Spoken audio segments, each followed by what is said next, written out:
Sutra avec la parabole de la bouse de vache.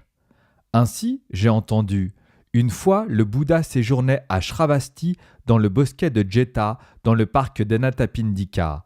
À ce moment-là, un moine qui était assis en méditation réfléchissant dans un endroit calme pensa « Existe-t-il une quelconque forme qui est éternelle et immuable, qui est entièrement agréable et qui existe pour toujours ? Y a-t-il un quelconque sentiment, une quelconque perception, une quelconque formation volitionnelle, une quelconque conscience qui est éternelle et immuable, qui est entièrement agréable et qui existe pour toujours ?» Puis dans la soirée, ce moine quitta son assise en méditation, s'approcha du Bouddha, rendit hommage avec sa tête aux pieds du Bouddha et s'assit sur un côté. Il dit « Honoré du monde, aujourd'hui j'étais assis en méditation dans un endroit calme, réfléchissant et j'eus cette pensée. Existe-t-il une quelconque forme qui est éternelle et immuable, qui est entièrement agréable et qui existe pour toujours ? Y a-t-il un quelconque sentiment, une quelconque perception, une quelconque formation volitionnelle, une quelconque conscience qui est éternelle et immuable, qui est entièrement agréable et qui existe pour toujours ? » Le Bouddha dit au moine « Il n'y a aucune forme matérielle qui est éternelle et immuable, qui est entièrement agréable et qui existe pour toujours. Il n'y a aucun sentiment, aucune perception, aucune formation volitionnelle, aucune conscience qui est éternelle et immuable, qui est entièrement agréable et qui existe pour toujours. » Ensuite, l'honoré du monde prit un petit morceau de bouse de vache avec son ongle et dit « Moine, voyez-vous le petit morceau de bouse de vache que j'ai pris avec mon ongle ?» Le moine répondit « Oui, honoré du monde, je le vois. » Le Bouddha dit ensuite au moine « Petit comme c'est, il n'y a pas même une si petite quantité de forme matérielle qui est éternelle et immuable, qui est entièrement agréable et qui existe pour toujours. Petit comme c'est, il n'y a pas même une si petite quantité de sentiments, de perceptions, de formations volitionnelles, de conscience qui est éternelle et immuable, qui est entièrement agréable et qui existe pour toujours. Pourquoi donc ? Moine, je me souviens comment dans un passé lointain, j'ai pratiqué des actes méritoires pendant longtemps. Ayant pratiqué des actes méritoires pendant longtemps, j'ai expérimenté des résultats agréables pendant longtemps. Moine, parce que dans le passé lointain, j'avais pratiqué l'amour bienveillant pendant 7 ans, je n'ai pas repris naissance dans ce monde pendant cette période cosmique d'émergence et de destruction. Quand le monde alla à la destruction, j'avais repris naissance dans le ciel de radiance. Quand le monde émergea à nouveau, je descendis pour prendre naissance dans un palais vacant de Brahma. Parmi les Brahmas, j'étais le grand Brahma, étant le roi céleste autocréé sur d'autres lieux pendant 1000 périodes cosmiques. Encore une fois, j'étais Chakra, le roi des dieux, pendant 36 périodes cosmiques, et j'étais le roi Mandatu de Kshatriya pendant d'innombrables périodes cosmiques. Moine, quand j'étais le roi Mandatu de Kshatriya, j'avais 84 000 grands éléphants, équipés de beaux équipements de chars ornés de divers trésors, de perles blanches et de jade, dont le principal était l'éléphant royal Uposatha. Moine, quand j'étais le roi Mandatu de Kshatriya, j'avais 84 000 chevaux équipés de beaux équipements de chars, ornés de divers trésors, d'or et d'argent entrelacés de jade, dont le principal était le cheval royal Valahaka. Moine, quand j'étais le roi Mandatu de Kshatriya, j'avais 84 000 chars, décorés de 4 sortes d'ornements et de belles choses, telles que les peaux de lion, de tigre et de léopard, tissés de décorations de couleurs variées et de décorations variées, des chars très rapides dont le principal était le char Vejayanta. Moine, quand j'étais le roi Mandatu de Kshatriya, j'avais 84 000 villes très grandes et agréables avec de nombreux habitants, dont la principale était Kusavati. Moine, quand j'étais le roi Mandatu de Kshatriya, j'avais 84 000 bâtiments à plusieurs étages, composés de 4 types de matériaux précieux, l'or, l'argent, le béryl et le cristal, dont le principal était le palais de Sudharma. Moine, quand j'étais le roi Mandatu de Kshatriya, j'avais 84 000 trônes constitués de 4 types de matières précieuses, l'or, l'argent, le béryl et le cristal, et tapissés de textiles de laine, drapés de brocart et de fine soie, avec des couvre-lits doublés et matelassés, et avec des coussins faits de peau d'antilope aux 2 extrémités. Moine, quand j'étais le roi Mandatu de Kshatriya, j'avais 84 000 vêtements, des vêtements en lin, des vêtements en brocart, des vêtements en soie, des vêtements en coton et des vêtements en peau d'antilope. Moine, quand j'étais le roi Mandatu de Kshatriya, j'avais 84 000 femmes, chacune avec un corps splendide, clair, lumineux et frais, d'une beauté extraordinaire, d'une beauté excédant la beauté humaine, d'une beauté presque divine, d'une beauté digne qui ravissait ceux qui la voyaient, ornée de divers trésors et colliers de jade et de perles pour une décoration digne, des femmes pures de Kshatriya ainsi que d'innombrables femmes d'autres castes.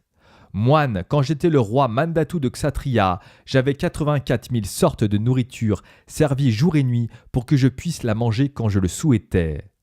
Moine, parmi ces 84 000 sortes de nourriture, il en était une qui était particulièrement délicieuse et fraîche, avec de nombreuses saveurs que je mangeais souvent. Moine, parmi ces 84 000 femmes, il y avait une femme Kshatriya, la plus digne et la plus belle, qui souvent m'attendait. Moine, parmi ces 84 000 vêtements, il y avait un costume en lin ou en brocart ou en soie ou en coton ou en peau d'antilope que je portais souvent. Moine, parmi ces 84 000 trônes, il y avait un trône en or ou en argent ou en béryl ou en cristal, recouvert de tissus de laine, drapé de brocart ou de fine soie, de couvertures lignées et matelassées et de coussins, faits de peau d'antilope aux deux bouts, sur lesquels je m'asseyais souvent. Moine, parmi ces 84 000 bâtiments à plusieurs étages, il y en avait un fait d'or ou d'argent ou de béryl ou de cristal, appelé Hall Sudama, dans lequel je séjournais souvent. Moine, parmi ces 84 000 villes, il y en avait une très riche et agréable, avec beaucoup d'habitants, nommée Kusavati, dans laquelle je résidais souvent. Moine, parmi ces 84 000 chariots, il y en avait un décoré de divers objets, magnifiques comme la peau de lion, de tigre et de léopard, tissé de motifs de couleurs variées, un char très rapide nommé Vejayanta que je prenais souvent quand je visitais des parcs de plaisir. Moine, parmi ces 84 000 chevaux, il y en avait un avec le corps bleuâtre et la tête en forme de corbeau, le cheval royal nommé Valahaka, que je montais souvent quand je visitais des parcs de plaisir. Moine, parmi ces 84 000 éléphants, il y en avait un dont le corps entier était très blanc et dont les 7 parties étaient parfaites, l'éléphant royal nommé Uposatha, que je montais souvent quand je visitais des parcs de plaisir. Moine, je pensais, le fruit et le résultat de quel type d'action m'ont amené à être doté aujourd'hui d'un tel grand pouvoir supranormal, d'une grande et puissante vertu, d'un grand mérite, d'un grand et puissant pouvoir? Moine, encore je pensais, les fruits et les résultats de 3 types d'actions me permettent d'être doté aujourd'hui d'un tel grand pouvoir supranormal, d'une grande et puissante vertu, d'un grand mérite, d'un grand et puissant pouvoir. Le premier concerne le don charitable, le second la discipline personnelle et le troisième la restreinte. Contemplez cela, moine. Tout cela, la totalité de cela, a cessé d'être. Le pouvoir supranormal a également été perdu. Qu'en pensez-vous, moine? La forme matérielle est-elle permanente ou impermanente? Le moine répondit, elle est impermanente, honoré du monde. Le Bouddha demanda encore, si elle est impermanente, est-elle souffrance ou non-souffrance? Le moine répondit, c'est la souffrance, puisque cela change, honoré du monde. Le Bouddha demanda encore, si elle est impermanente, souffrance et sujette au changement, un disciple noble et instruit la considérerait-il comme suit? Ceci je suis, ceci est mien, ou j'appartiens à cela? Le moine répondit, non, honoré du monde. Le Bouddha demanda encore, qu'en pensez-vous, moine? Les sentiments, les perceptions, les formations volitionnelles et la conscience sont-ils permanents ou impermanents? Le moine répondit, ils sont impermanents, honoré du monde. Le Bouddha demanda encore, s'ils sont impermanents, sont-ils souffrance ou non-souffrance? Le moine répondit, ils sont souffrance puisqu'ils changent, honoré du monde. Le Bouddha demanda encore, s'ils sont impermanents, souffrance et sont sujets au changement, un disciple noble et instruit les considérerait-il comme suit? Ceci je suis, ceci est mien, ou j'appartiens à cela? Le moine répondit, non, honoré du monde. Le Bouddha dit, par conséquent, moine, vous devriez vous entraîner comme ceci. Quoi qu'il y ait de la forme matérielle, que ce soit du passé, du futur ou du présent, intérieur ou extérieur, grossier ou subtil, bon ou mauvais, proche ou lointain, tout cela devrait être vu comme cela est réellement avec sagesse de cette façon. Tout ce que je ne suis pas, cela n'est pas à moi, je n'appartiens pas à cela. Quoi qu'il y ait du sentiment, de la perception, des formations volitionnelles, de la conscience, que ce soit du passé, du futur ou du présent, intérieur ou extérieur, grossier ou subtil, bon ou mauvais, proche ou lointain, tout cela devrait être vu comme cela est réellement avec sagesse de cette façon. Tout ce que je ne suis pas, cela n'est pas à moi, je n'appartiens pas à cela.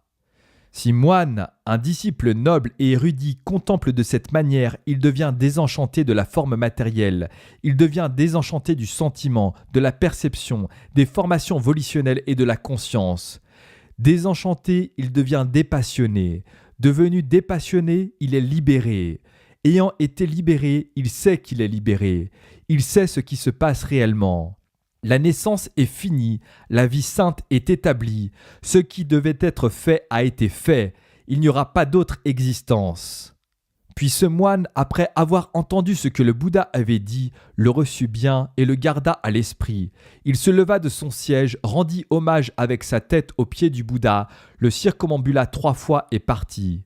Ayant reçu l'instruction du Bouddha, ce moine vécut seul dans un endroit isolé et pratiqua avec diligence sans négligence. Ayant vécu seul dans un endroit isolé et pratiqué avec diligence sans négligence, il atteignit pleinement le sommet de la vie sainte, au nom duquel un membre du clan se rase les cheveux et la barbe, se revêtit de la robe jaune, quitte son foyer et va pour pratiquer le chemin. Dans cette vie même, il atteignit personnellement la compréhension et l'éveil, et demeura après avoir réalisé personnellement. Il sut ce qu'il en était réellement. La naissance est finie, la vie sainte a été établie, ce qui devait être fait a été fait, il n'y aura pas d'autre existence. Ainsi ce moine, ayant compris le dharma, devint un arhat. C'est ce que le Bouddha dit. Après avoir entendu les paroles du Bouddha, les moines furent ravis et s'en souvinrent bien.